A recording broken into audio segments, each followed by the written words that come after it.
বন্ধুরা, গত কয়েক মাসে ভারত আমেরিকার মধ্যে ট্রেড টেনশন বেড়েছে। ট্রাম্প প্রশাসন ভারতীয় পণ্যের উপর 50% ট্যারিফ লাগিয়েছে, যা আমাদের এক্সপোর্টকে বড় ধাক্কা দিয়েছে। এরপর কি হয়েছে জানেন? এরপর ভারত চীনের দিকে হাত বাড়িয়েছে, আর সেটা কতটা সফল হয়েছে তা শুনলে আপনি অবাক হয়ে যাবেন। আপনি কি ভাবতে পারেন যে চীনের সঙ্গে আমাদের সীমান্তে টেনশন চলছে, বছরের পর বছর ধরে শত্রুতা চলছে, সেই চীনেই আমাদের এক্সপোর্ট 20% বেড়ে গেছে মাত্র 4 মাসে। এটা শুধু সংখ্যা নয়, এর পিছনে লুকিয়ে আছে ভারতের স্মার্ট কূটনীতি, অর্থনৈতিক চালাকি আর বিশ্ববাজারে এক নতুন সম্ভাবনা। যদি আপনি এই ভিডিওটা শেষ পর্যন্ত দেখেন, তাহলে জানবেন কিভাবে এই নতুন সম্পর্ক ভারতকে শক্তিশালী করছে আর আমেরিকাকে চিন্তায় ফেলছে। চলুন ডুবে যাই এই গল্পে, কারণ এটা শুধু ট্রেড নয়, এটা ভারতের ভবিষ্যতের চাবিকাঠি হতে চলেছে।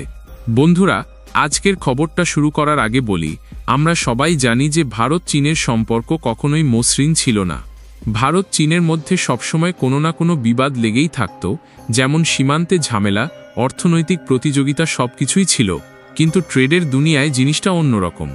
গত বছর অর্থাৎ 2024 থেকে 25 ফাইন্যান্সিয়াল ইয়ারে ভারতের চীনে এক্সপোর্ট ছিল মাত্র $14.9 বিলিয়ন, আর ইম্পোর্ট ছিল $113 বিলিয়ন কাছাকাছি।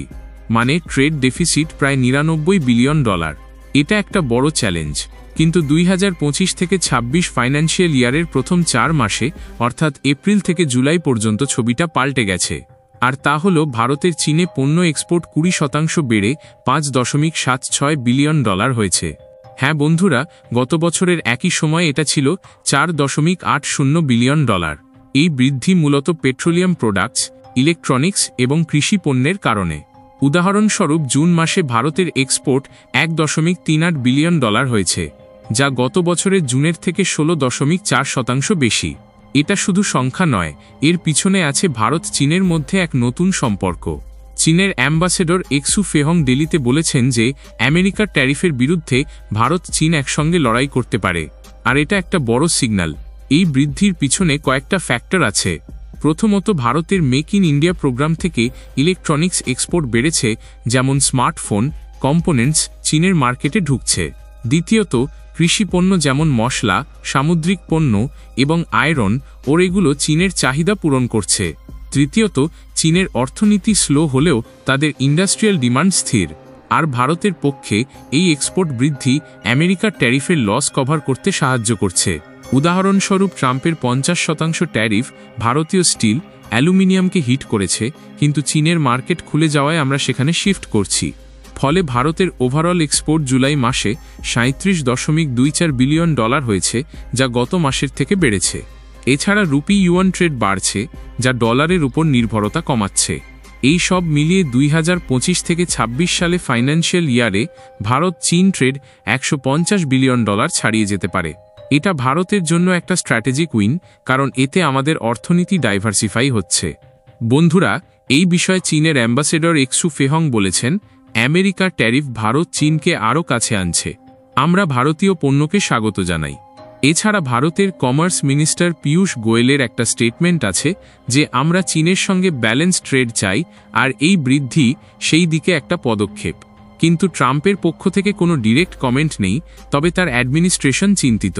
বন্ধুরা, মহাত্মা গান্ধী বলেছিলেন, বাণিজ্য হল শান্তির সেতু।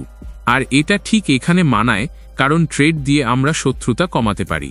চীনের প্রেসিডেন্ট শি জিনপিংয়ের কথায় উন্মুক্ত বাজারই অর্থনৈতিক বৃদ্ধির চাবিকাঠি। ভারত চীনের এই নতুন সম্পর্ক এটাই প্রমাণ করছে। অনেকেই এটিকে ভারতকে আমেরিকার বিরুদ্ধে কড়া পদক্ষেপ বলছে যেন চীনের সঙ্গে নৈকট্য শুধু ট্রাম্পকে চিড়ানোর জন্য।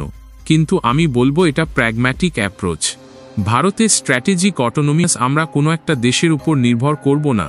চীনের সঙ্গে ট্রেড বাড়ানো মানে ডেফিসিট কমানোর চেষ্টা। এর মানে এই না যে আমরা প্রো চায়না হয়ে যাচ্ছি, বরং এটা কোয়াডের সঙ্গে ব্যালেন্স করা সিকিউরিটি আমেরিকার সঙ্গে, ট্রেড চীনের সঙ্গে। এতে ভারতের অর্থনীতি স্ট্রং হবে, কিন্তু আমাদের ডোমেস্টিক ম্যানুফ্যাকচারিং বাড়াতে হবে যাতে ইম্পোর্ট কমে।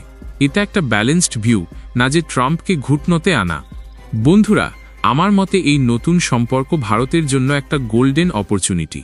আমরা দেখছি যে বিশ্ব অর্থনীতি পাল্টাচ্ছে ট্রেড ওয়ার, জিওপলিটিক্স সব মিলিয়ে।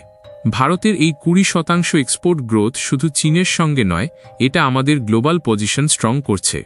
কিন্তু চ্যালেঞ্জ আছে, ট্রেড ডেফিসিট এখনও বড়, আমরা চীন থেকে অনেক বেশি ইম্পোর্ট করছি। তাই গভর্নমেন্টকে ফোকাস করতে হবে ডোমেস্টিক প্রোডাকশনে, যেমন PLI স্কিম বাড়ানো। আর কূটনীতিকভাবে এটা প্রমাণ করে যে ভারত স্বাধীন, আমরা আমেরিকা বা চীনের ক্যাম্পে নেই, আমরা নিজের লাইনে চলছি। ভবিষ্যতে যদি এই ট্রেন্ড চলতে থাকে, ভারত 2030 নাগাদ 5 ট্রিলিয়ন ইকোনমি হয়ে উঠবে। কিন্তু আমাদের সতর্ক থাকতে হবে এবং সাথে সীমান্ত ইস্যু ভুলে যাব না। সব মিলিয়ে এটা পজিটিভ, যাতে আর আমরা সবাই এতে অংশ নিতে পারি, লোকাল প্রোডাক্ট কিনে সাপোর্ট করে। বন্ধুরা, এই বিষয়ে আপনার কি মন্তব্য আমাদের কমেন্ট করে জানান।